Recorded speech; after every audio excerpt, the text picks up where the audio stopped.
Have you ever stopped to think about how one single thing, the sun, just shifting its path in the sky, could inspire literally thousands of different celebrations on Earth? Well, in India, that celestial shift signals the end of winter, the promise of a new harvest, and it kicks off this incredible variety of festivals. Subscribe now to the Grandma Stories for more informative and fun videos. So that's the big question, right? Why does one season lead to so many different parties? Why are people in one region lighting huge bonfires while folks in another are decorating their cows or building a literal mountain of food? And the answer, you'll see, is this beautiful mix of culture, amazing stories, and just a deep-seated feeling of thankfulness. You know, the biggest link between all these different festivals, Lohri, Pongal, Bihu, it all comes down to timing. They all kick off in mid-January, right when the sun starts its journey north again. This event means longer days are coming, more warmth is on the way, and a new farming season can begin. So at their very core, these festivals are all just different ways of saying one simple thing: thank you. But to really get to the heart of what these celebrations are all about, we have to zoom in on one absolutely incredible story. It's a story about defiance, about unbelievable power, and about a god who kind of needed to be put in his place. This is the story behind Govardhan Puja. Okay, so picture this. Our story kicks off with a super powerful god, Lord Indra. He's the god of rain and thunderstorms, and every year he was used to getting this massive festival in his honor from the villagers of Vrindavan. For him, the rain he sent wasn't a gift, it was a service, and he expected to be paid with worship. But then one year, a young boy named Krishna stands up and challenges the whole thing. He points to the big hill nearby, Govardhan Hill, and he's like, hey, wait a minute. Why are we thanking some distant god up in the sky? This mountain right here gives our cattle food, its streams give us water. Let's thank the thing that's actually helping us live.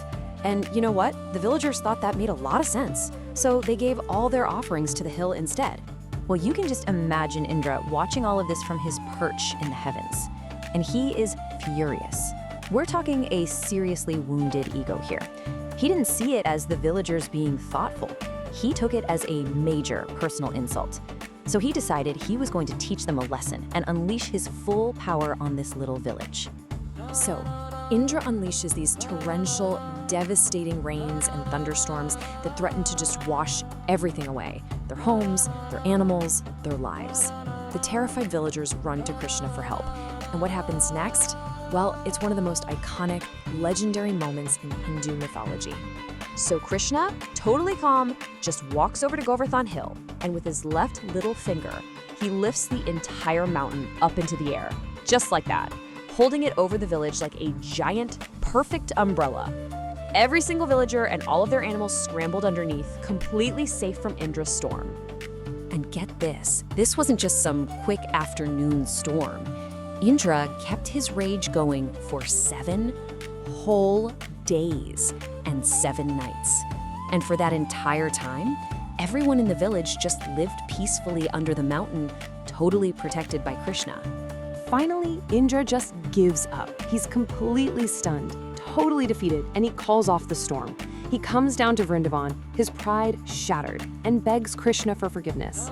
And right there, he learned a massive lesson. True divinity isn't about scaring people into worshiping you. It's about protecting them with compassion.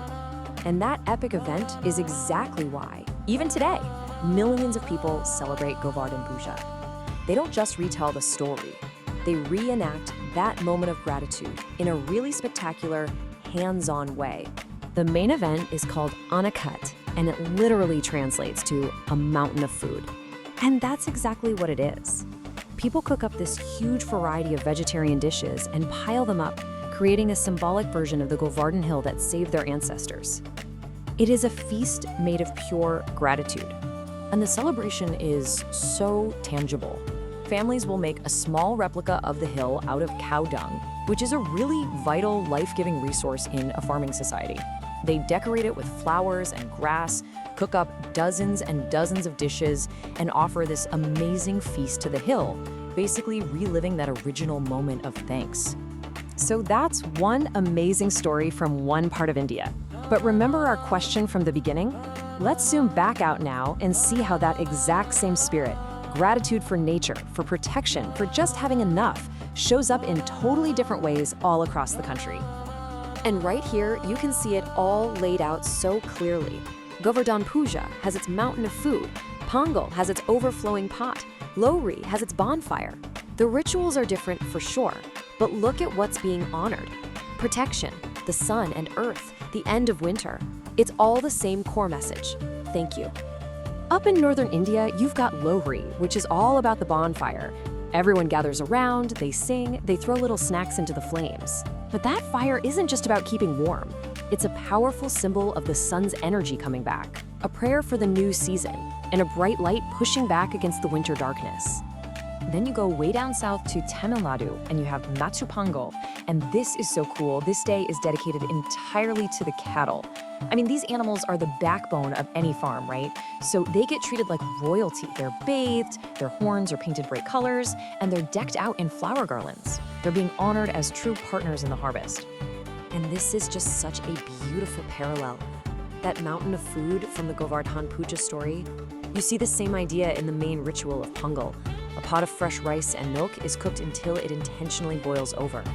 That overflow, the pongu, it's not an accident, it's the whole point. It's this fantastic symbol of prosperity and abundance that's just too great to be contained. So whether it's a god's anger being calmed by a child's wisdom or a pot of rice boiling over, these festivals are all teaching us the same timeless lesson. They're like a built-in pause button in the calendar, forcing us to stop, look around, and really think about where our food, our comfort, our very lives come from.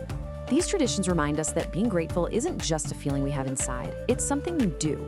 You light a fire, you share a meal, you say a prayer for an animal.